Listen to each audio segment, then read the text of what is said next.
There are more than 70 countries in the world na meron ng Jael Church. And we are blessed dahil dito sa Poland ay mayroong Jael Church. Amen. Poland. And it began 2018. Amen. And nung nag-umpisa tayo, Brother Jed, kung naalala mo. Amen. We were just 24. Amen.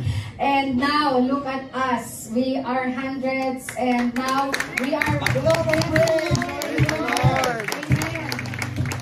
Progress with our membership and also, hindi lang membership, kundi yun nga, family. We are family here in Poland. Kaya, ang bawat isa po sa atin ay talagang tunay na welcome sa ating gawain at hindi lamang po sa gawain kundi sa lahat ng pagkakataon na pwede po ninyo kaming kapanayamin ba? You keep in touch with us through Facebook or kung saan man na pwede tayo ma-reach ng ating mga kababayan. And speaking of Facebook, Sister Marian, hindi lang po tayo dito on-site ang magkakasama na nagse-celebrate. May mga kasama rin po tayo via Zoom. Hello! Kasama po natin sila. Hello sa mga kapatid natin online. And not only that, napapanood rin po tayo live na live through Facebook live stream. Amen. Praise God.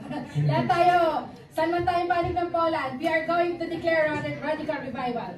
Now we are going to declare radical revival over Poland!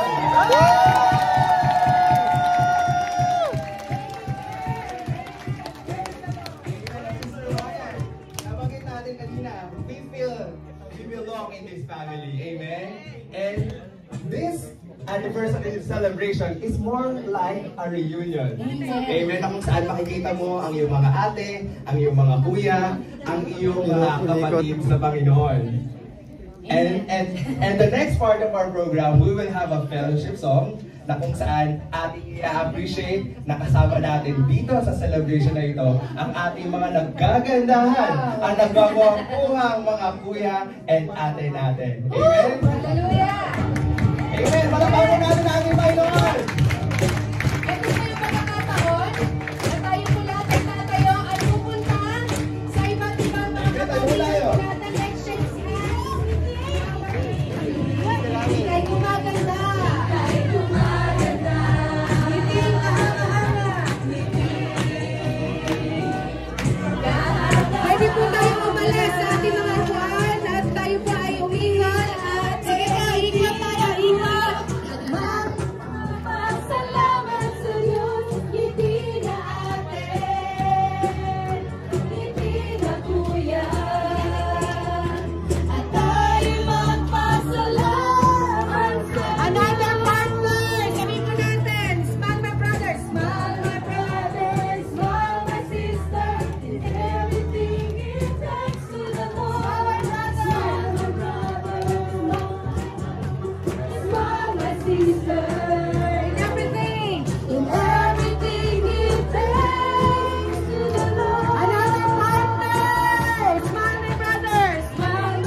To be adored, to be worshipped in this place. 6 years ago, you started your ministry in this country, O God. With all namin, mangusap ka. At higit sa lahat, O Diyos, maparangalan ka sa aming kalagitnaan. Be glorified in our needs as we proclaim your victory. Ito po aming pasalamat at pagpanumbay. In Jesus' name we pray.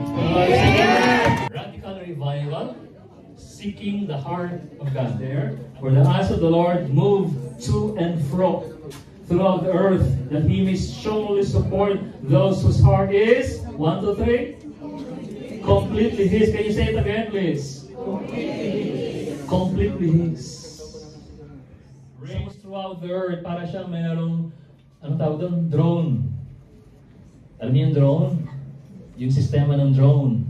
Just like that, the eyes of the Lord is running through and forth, running throughout the whole earth, and seeking for those whom He will be strengthened. Gusto niya, gusto palakasin. Pero ang sabi doon, mayroong requirement, fully committed to Him. Ang mga tao ng puso po ay fully committed to the Lord Jesus Christ. Sila lang po ang bibigyan ng kalakasan ng Diyos. We are here not just to celebrate the 6th anniversary of J.L. Poland, but to encounter God and experience Him personally. We want to experience the fullness of His strength, of His power, of His glory in our lives. Amen. And it's true. The Lord is answering your prayers. Amen. Can you say to your seatmate, the Lord is answering your prayers? You are not alone. You are not alone. Amen. Can you say to your seatmate, you are not alone? Pagkasabi mo ulit sa kabila po, you are not alone. Hindi ka nag-iisa. Pastor Mert, bakit yung ating theme is radical revival? Why radical revival? Pakitanungin katabi niyo, why radical revival? Again, why radical revival? Before that, let's define first the word revival. Revival means come back to life. May I have a question regarding this one? Do you want to be restored? Do you want to be revived by God? And do you want your life to be once more be used by God? Amen? Gusto ba natin na minsan pang muling gamitin ng Diyos ang buhay na ito? Amen? Pumalakpak nga po yung gustong maranasan muli ang paggamit ng kanilang buhay. Amen? Another one. Ito po yung gusto ko. Revival is seeking the heart of God. Seeking the heart of God. Hanapin natin kung ano yung gusto ng Diyos. Ano ba yung heartbeat ng Panginoon Jesus? Ano ba yung nais ng Diyos sa buhay mo? Na gusto nating malaman kung ano yung plano ng Diyos sa ating buhay. Gusto nating malaman kung ano yung gusto ng Diyos ng ating Panginoon Jesus na gawin natin dito sa bansa ng Poland. When you say various trials, iba-iba ang hugis ng problema. Pero isa pa rin, problema pa rin. Amen. Different sizes of problem, the still common denominator is still a problem. Amen. Trials, knowing that the testing of your faith produces endurance. Sabi din Santiago, matuwa kayo, lumundag ka sa kabulakan kapag ikay nakakaranas ng iba't ibang klase ng pagsubok ng buhay. Bakit? Dahil sa pagsubok na yan, lumalabas ang pananampalataya. At the same time, yung endurance mo until the end. Amen. Hindi bingi ang tinga ng Diyos na hindi maabot ang ating mga pangailangan ng ating mga buhay. Nagiging maiksi ang kami ng Diyos. Nagiging bingi ang tinga ng Diyos kapag tayo pa may kasalanan. So ang susi, the only thing that we need is repent our sins and ask the forgiveness of the Lord Jesus Christ. And accept the Lord Jesus Christ as our Lord and Savior. Amen. Pwede ba natin palakpan ng Diyos? Amen. John 3:16-17. For God so loved the world that He gave His one and only Son, that whoever believes in Him shall not perish but have eternal life. For God did not send His Son into the world to condemn the world, but to save the world through Him. Ginuhinan ko po yung word na so. It's an adverb. Sobra tayong mahal ng Diyos. Sobra tayong favor ng Lord. Kahit dati kang lingkod ng Diyos na iniwanan mo siya, mahal ka pa rin ng Diyos. Kahit inaliposta mo ang salita ng Diyos dati, still mahal ka pa rin ng Diyos. While we were still sinners, Christ died for us. Wala tayong pagmamalaki sa Diyos. Nung tayo makasalanan pa, namatay ang Panginoon Jesus para sa atin. Amen. Minahal ka ng Diyos sa umpisa pa lang ng buhay. The moment ng nanay natin, kinonsive tayo sa atin, sinapupunan niya, mahal ka na ng Diyos. Minahal ka ng Diyos, next. Sa panahon ikaw ay mahina, walang direksyon ng buhay, at sa panahon wala kang malapitan. Kasi sa tayo na sabi mo, wala na ba ako talagang akampi sa mundong ito? Don't worry. God loves you so much. Next. Minahal ka ng Diyos kahit nasa gitna ka ng dagat ng kasalanan at nagtatampisaw sa pag-enjoy nito. When the Son of Man, the Son of God, Jesus Christ, came to this earth and He was crucified on the cross of Calvary, and on the third day He rose again from the dead. It means He conquered death and even the problems and trials that we could have and we could face. Amen. Amen po ba? Ito yung assurance natin. Yes, magtatagumpay ako sapagat yung aking Panginoon na tinatawagan, na sinasamba, na pinaglilingkuran, na tinanggap noong February 11, 2024 sa aking puso. Kasama ko siya at sinabi niya sa akin, I have overcome the world. Amen. Tapos na yung laban 2,000 years ago. Yung pinagdaralan mo ngayon ng trials, yung pinagdaralan mo ngayon ng sorrow ngayon, replay na lamang po yan. Pag sinabi natin, fully committed to Him, ito po yung requirement. Total surrender, full commitment, top priority. TFT. Amen. Bago tayo mag-pray, tandaan natin kung gaano tayo kamahal ng Diyos. Amen. Kasi isip niya ikaw. Sa panahon, dala-dala niya yung cross. Iniisip niya ikaw. Ang sabi niya, ginagawa ko ito para sa'yo. Kasi mahal ko siya. Sa sobrang pagmamahal ng Diyos, tiniis niya yung kanyang kaisa-isang anak na si Jesus mamatay para sa'yo. Because of that great love. Because of that radical love. Iniwanan ng Panginoon Jesus ang rang niya ng kalangitan para maabot ka. Magkaroon ng kapatawaran at kaligtasan. Huwag mong sayangin ang oras na ito, kaibigan.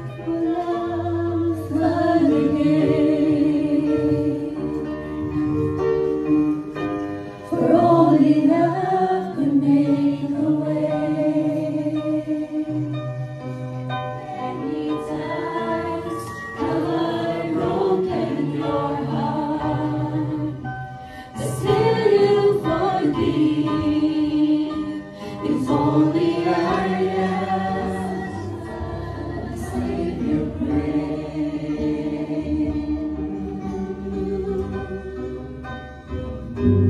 let the cross lead to you. Oh, how many times have I broken your heart, but still you forgive. If only I ask, and how many times have you heard me pray? Draw near to me, and everything I need is you, my beginning, my forever time. And everything I need is you. Everything I need is you. It's you, Jesus. It's you.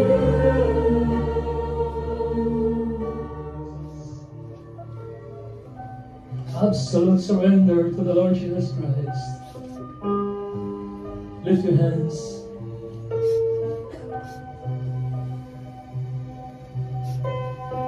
Sige po, itaas natin ating kamay, symbolizing that we are calling upon the name of Jesus. And follow me this simple prayer. Inaamin ko po, ako po isang taong makasalanan. Humingi ako ng tawad sa lahat ng aking kasalanan. Patawarin mo po ako. Pakalinisin ang puso na ito. Bigyan mo ako ng bagong buhay. Bagong direksyon. Maging Diyos kita. Tapagligtas. Panginoon Jesus, inaanyayahan kita sa aking puso na maging Diyos, tapagligtas. Panginoon, simula po sa araw na ito, marami pong salamat sa kapatawaran ng aking mga kasalanan. Sa panibagong buhay. Ipinamangako ko po sa'yo. Paglilingkuran kita habang buhay. Paglilingkuran kita Habang ako'y may hininga. Habang ako'y may hininga. Ibibigay ko sa iyo lahat-lahat. Ibibigay ko sa iyo ang lahat-lahat.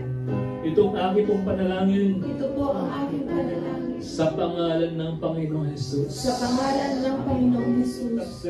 Touch them with the Holy Spirit.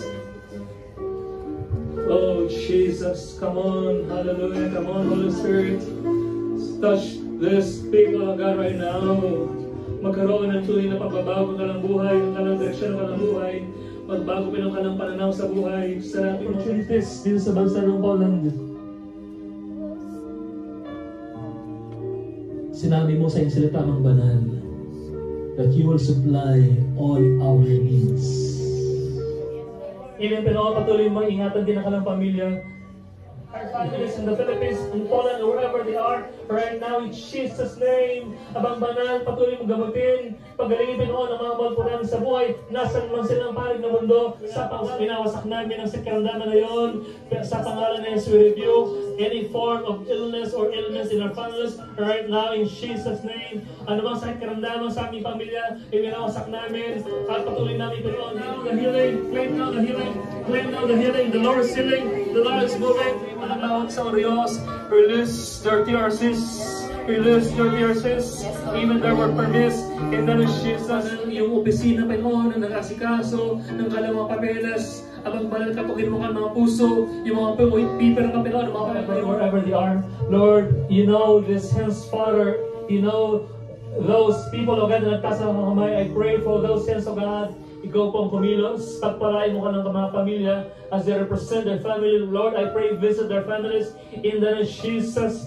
Visit their families right now. Ingatan mo ka ng buhay. Pagpalain mo ang kanilang mga buhay. Pagpalain mo ka ng hanap buhay. Sa pangalan ng Jesus, yung source ng kanilang income dito sa bansa ng Poland. Lord, any kind of source of income, Lord, I pray, bless those sources, O Father God, in Jesus' name.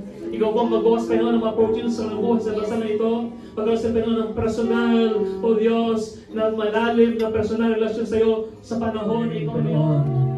Sa bawat isa na naghahanap ng panibagong trabaho o naghahanap ng bagong opportunity sa bansa ng Poland, ikaw po, Panginoon, ang magbukas sa mga opportunity sa kanilang buhay. Pagpalain mo po ng kanilang buhay sa pangalan ng Jesus. Dahil mo sila, Ama, sa mga kumpanya na patuloy mo silang papagpalain beyond their prayers and imaginations in Jesus' name. Thank you, Lord, O God, for your provision sa aming buhay. Maraming salamat, O Diyos. Pray, you know those requests, O God, and kami ng palataya, in your perfect time, ikaw po magsasagot sa mga bagay nito sa pangalan ng Jesus. This time, I request all the workers and leaders to please come forward. I'll pray for you.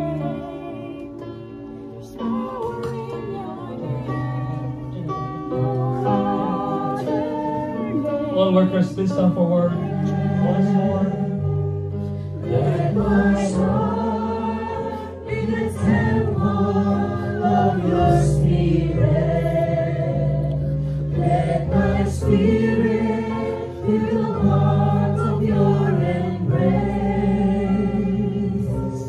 Let me be a holy habitation, where your spirit is pleased to dwell.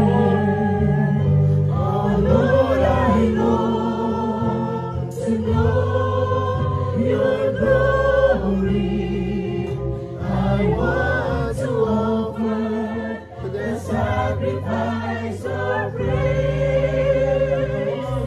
Fill this temple, Lord, with your spirit once again.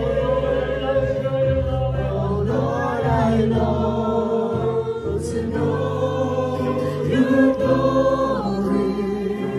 I want to offer the sacrifice of praise. Fill this temple, Lord, with your spirit once again. Oh Lord, the sacrifice of praise. Fill this temple, Lord, with your spirit once again. Workers, remember this. Ang inyong katawan ay templo ng Santong Espiritu. Preserve the temple of the Holy Spirit. Preserve it for God's use. Preserve your body as a temple of the Holy Spirit. Preserve it. Hallelujah. Preserve your body as a temple of the Holy Spirit. Oh, Jesus.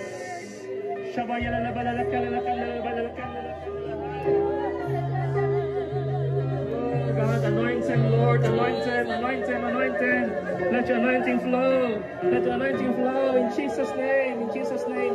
Let your anointing flow in Jesus' name. Let your anointing flow in Jesus' name.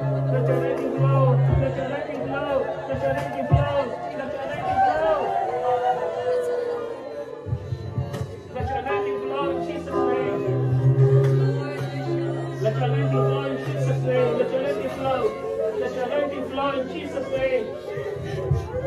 Let your anointing flow in Jesus' name. Let your anointing flow in Jesus' name. In Jesus' name. Let your anointing flow in Jesus' name. Let your anointing flow in Jesus' name. Let your anointing flow in Jesus' name. Let your anointing flow in Jesus' name.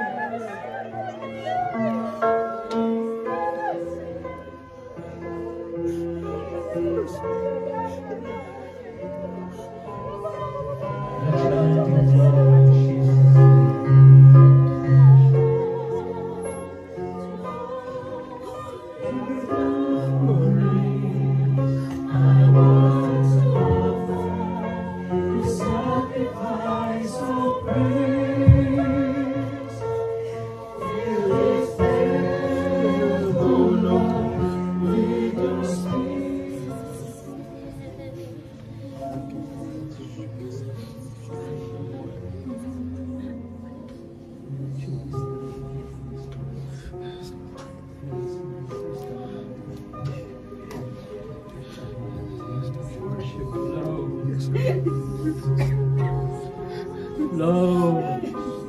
Flow.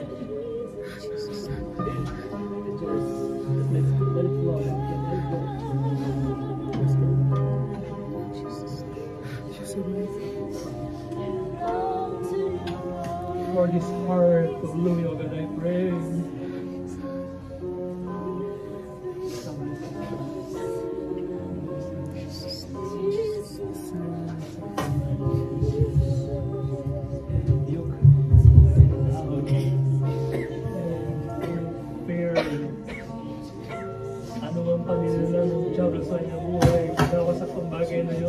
Let there be freedom and deliverance upon this person right now in Jesus' name.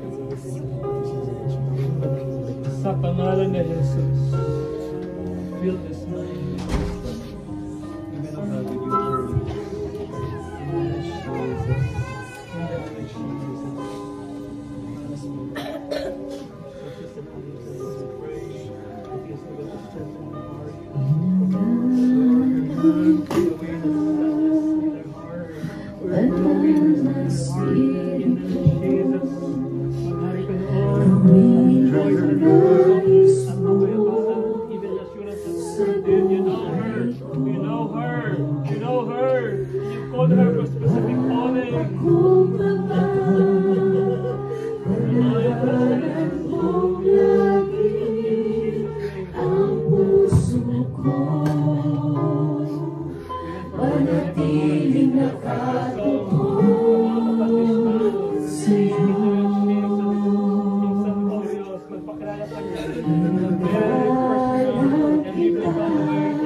Pasalamaatin mo, ikaw ay mamasdan, maghari ikaw ngayon at kailanman. Loobin mo ang buhay ko'y maging banal mong tahanan, luklukan ng iyong wagas na pagsindan. Daluyan ng walang hanggang mga papuri pagsamba, maghari ka o Diyos, ngayon ang kahanan, luklukan ng iyong wagas na pagsindan. Daluyan ng walang hanggang mga papuri pagsamba, maghari ka o Diyos, ngayon at kailanman. Papuri pagsamba, maghari ka o Diyos, ngayon at kailanman. Maghari ka o Diyos, ngayon at kailanman. Maghari ka o Diyos, ngayon at kailanman. Salamat o Diyos sa kabutihan mo sa aming banal, sa iyong kabutihan sa aming Diyos na banal. Maraming salamat sa iyong pagkilos sa aming kalagitnaan.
Worship to God.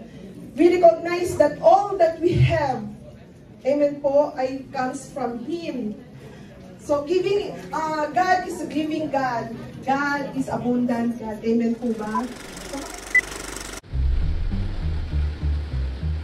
Okay, 40. Ngayon, patas ng naging 50, naging 60, hanggang 81, hanggang umabot ng 90. Madalas po kulang kami sa pagkain. Alam po ni Lord yan. We see a deepening strategic partnership between Moscow and Beijing. 北约才是世界和平稳定的系统性挑战。 In a world full of chaos, economic hardships,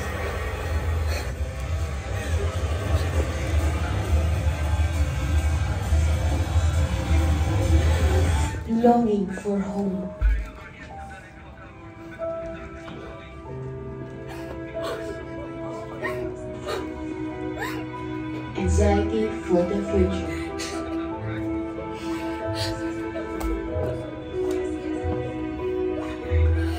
and depression from the past.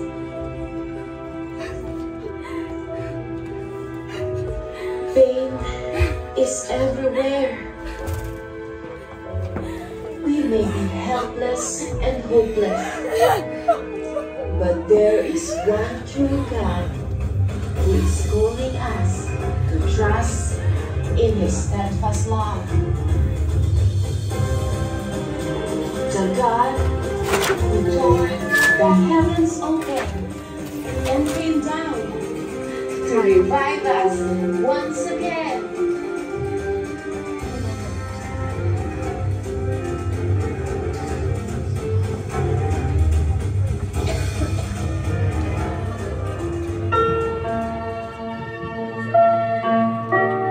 Lord, we humble ourselves and call upon your name as we turn away from sin.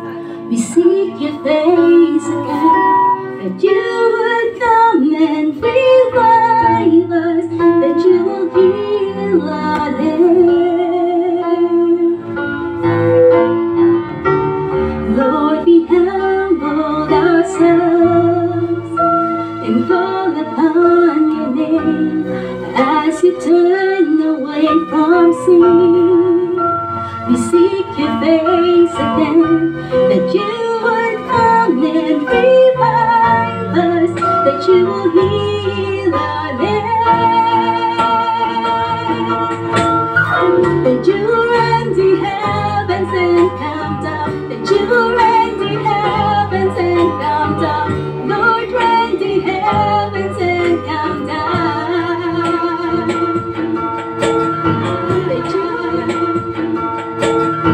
That you will rend the heavens and come down, that you will rend the heavens and come down. Lord, rend the heavens and come down. Lord, let your glory fall upon this place. Let your name be known. And Lord, let every heart begin to come to you again and bow to you, oh Lord. That you will rend the heavens and come down, that you will rend the heavens and come down. Lord, rend the heavens and come down.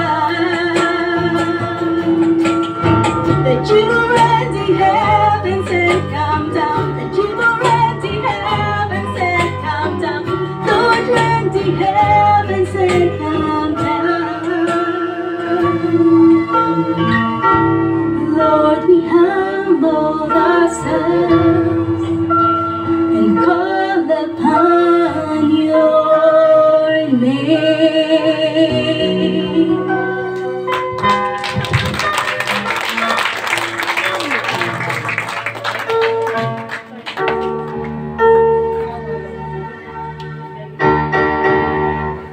God be the glory. All I have needed, thy hand hath provided. Great is Natin ang Diyos na sinasamba ng Giant Church Poland ay isang Diyos na makapangyarihan, ay isang Diyos na sumasagot sa mga panalangin, ay isang Diyos na gumagawa ng mga himala, ay isang Diyos na nagpapahalaya mula po sa aming mga addictions, anxieties, ay ang Diyos na magpapala at papatunayan sa amin na siya ay buhay at dakila. Maraming salamat, O Diyos. At sa aming pagwawakas, Panginoon, ng programang ito, aming inaangkin ang iyong mga pagpapala, ang iyong pangako sa Book of Numbers, chapter 6, verse 24 to 26. Itaas po natin ating mga kamay, mga kapatid, for the benediction of blessings. The promise of God, the Lord will bless us and keep us. The Lord make His face shine upon us and be gracious to us. The Lord turn His face toward us and give us peace. Aming inaangkin ang pag-ibig ng Diyos Ama ang pagpapala ng Diyos Anak at ang matamis na paikibisan ng banal na Espiritu ay laging sumaamin ngayong bukas at magpakailanman. And we declare the radical revival is within us.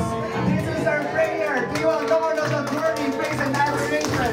In Jesus' mighty name we pray.